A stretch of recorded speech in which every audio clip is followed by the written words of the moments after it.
कि ये जो टीम है जिसमें कुछ नामों की वापसी हुई है, सबसे पहले मैं जो बाकी के नए नाम हैं उस पर भी चर्चा करूं, लेकिन ये जो नामों की वापसी हुई है जिसमें हम नाम लें अगर राम माधव का, तो किस तरह से उन्होंने वापसी की? एक लंबे वक्त से बिल्कुल बाहर थे संगठन से। निश्चित रूप से राम माधव पहले भारतीय जनता पार्टी के महासचिव रहे थे और बहुत एक ही टेनर उनको मिला था और बहुत जल्दी वो राष्ट्रीय महासचिव से उनको हटा दिया गया था। संघ में इस बात को लेकर थोड़ी एक हताश थी कि भाई राम माधव को एकदम से हटा दिया गया था। उसके बाद वो लंबे समय तक पार्टी की गतियों से थोड़े दूर रहे थे। उसके बाद अभी उन्हें जम्मू कश्मीर में चुनाव की जिम्मेदारी दी गई थी। अभी उनको कर्नाटका में अंदर बेंगलोर म्यूनिसिपल कॉर्पोरेशन की जिम्मेदारी दी गई और ये माना जा रहा था कि भाई राम माधव की वापसी होगी। अब किस रूप में वापसी होगी ये कहा जा रहा था कि शायद वो महासचिव बनकर आएंगे या किसी और जिम्मेदारी के रूप में आएंगे, लेकिन मुझे लगता है कि उनकी वापसी हुई और लंबे समय बाद हुई है। तो मुझे लगता है कि राम माधव की योग्यता का पार्टी पूरा इस्तेमाल करेगी। इसके अलावा कई ऐसे नाम है, स्मृति ईरानी, क्योंकि एक भी महासचिव अगर देखेंगे भारतीय जनता पार्टी की महिला नहीं थी इस बार में।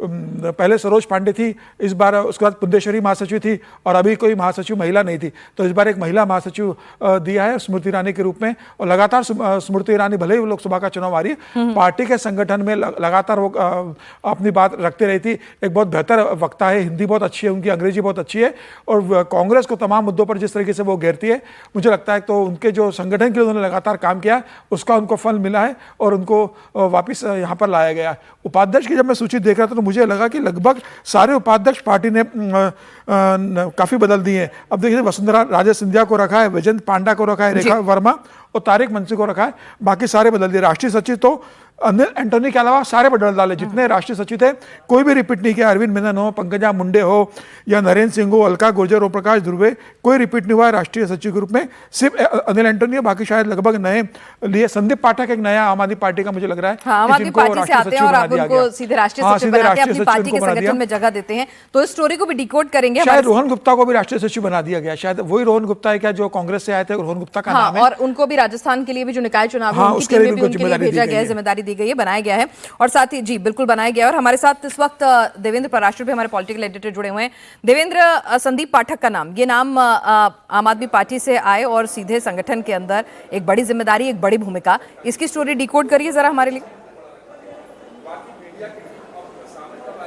देखिए वो राष्ट्रीय मंत्री हैं, उपाध्यक्ष के तौर पर उनको नहीं रखा गया, राष्ट्रीय मंत्री के तौर पर रखा गया है, यानी कि पार्टी के सेक्रेटरी हैं और सेक्रेटरी के बाद होता है जनरल सेक्रेटरी और फिर उसके बाद उपाध्यक्ष होता है। संदीप पाठक के हिसाब से अगर आप बात करें तो बीजेपी में उनकी क्षमता इस रूप में देखी जा रही है क्योंकि वो बेसिकली डाटा के मास्टर हैं और डाटा उनको आप कहें कि डाटा का एनालिसिस कैसे किया जाना है, इलेक्ट्रॉनिक डाटा की मैं बात कर रहा हूँ, तो उस लिहाज से उसके बहुत मास्टर माने जाते हैं।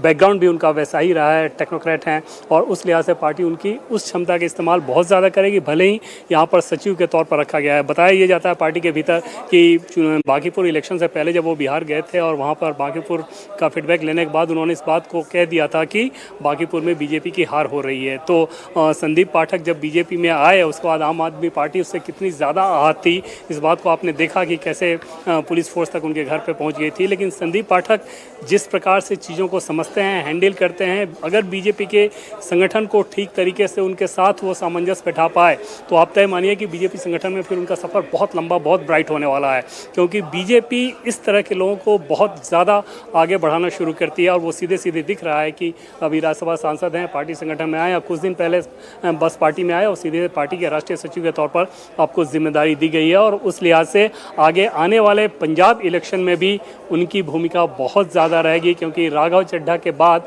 राघव चड्ढा जब आम आदमी पार्टी से हट गए थे तो पंजाब के अफेयर्स में संदीप पाठक की भूमिका बहुत ज़्यादा रहती थी और उस लिहाज से आम आदमी पार्टी की ताकत और कमज़ोरी और पंजाब की तासीर, इन सारी चीज़ों को बेहतर समझते हैं और बीजेपी को ज़्यादा बेहतर तरीके से वो शायद एक बेहतर रणनीति बनाने में योगदान कर सकें, वो देखने वाली चीज़ रहेगी। बिल्कुल। और हमारे साथ हर्षवर्धन जी भी जुड़े हैं। हर्षवर्धन जी, वसुंधरा राजे सिंधिया की वापसी, इसको किस तरह से आप देखते हैं? उम्मीद कर रहे थे कि ये नाम होगा लिस्ट में? देखिए, एक तो ये कि भारतीय जनता पार्टी ने एक, जिसको कहते हैं ना कि इतनी लचीली पार्टी शायद दूसरी कोई नहीं होगी।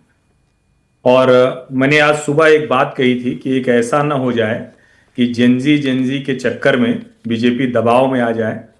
इस पूरी लिस्ट को जब हम देखते हैं, उपाध्यक्ष, महामंत्री, सचिव, अलग अलग मोर्चे, ये सारे लोग लगभग 70-80% लोगों को मैं जानता हूं कि ये पिछले कई वर्षों से बीजेपी के कैडर में काम कर रहे थे। कई लोग इसमें से बीच में नाराज भी हुए कि मोदी शाह के समय में तो सब अलग अलग चलता है। उसमें वसुंधरा राजे का भी एक बड़ा नाम है, क्योंकि उनको मुख्यमंत्री की कुर्सी से हटा दिया गया, भजन लाल शर्मा जी बन गए। लेकिन यह भी दिखा कि वसुंधरा राजे का कोई विकल्प नहीं। उसी राजस्थान से सतीश पुनिया आए, उनको भी उसी तरह से जब उनको आगे बढ़ाया गया तभी समझ में आ गया था कि वो भी इस टीम का हिस्सा रहने वाले हैं। और अगर आप देखें तो जो लोग पिछले कुछ समय से कामों में हैं उन्हीं को बड़ी जिम्मेदारी दी गई। एक आपने सवाल बड़ा रोचक पूछा था राम माधव के बारे में। राम माधव जब आए थे तो बड़ी तेज रफ्तार चल पड़े थे, थोड़ा रॉकेट स्टाइल में चल पड़े थे। उसका नुकसान क्या हुआ कि कई जगह पर वो एक्सीडेंट कर बैठे। वो छोटी छोटी 2-3 घटनाएं थी जिसका जिक्र करने का अभी कोई मतलब नहीं है, लेकिन वो लगातार बने रहे। नरेंद्र मोदी के विदेश के दौरों में उनकी उपयोगिता बनी रही, थिंक टैंक के तौर पर जो नैरेटिव में उनकी उपयोगिता बनी रही, और वो वापस आए।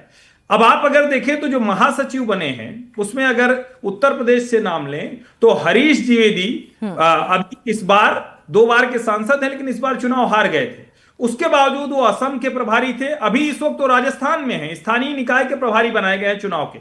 इसका सीधा सा मतलब यह है कि पार्टी को जो काम के उपयोगी लोग हैं उनको आज समझ में आया। पीयूष गोयल जी को अगर फिर से नेशनल ट्रेजर लाया गया है तो हम मंत्रिमंडल विस्तार की जो आहट है उसको भी अच्छे से समझ सकते हैं।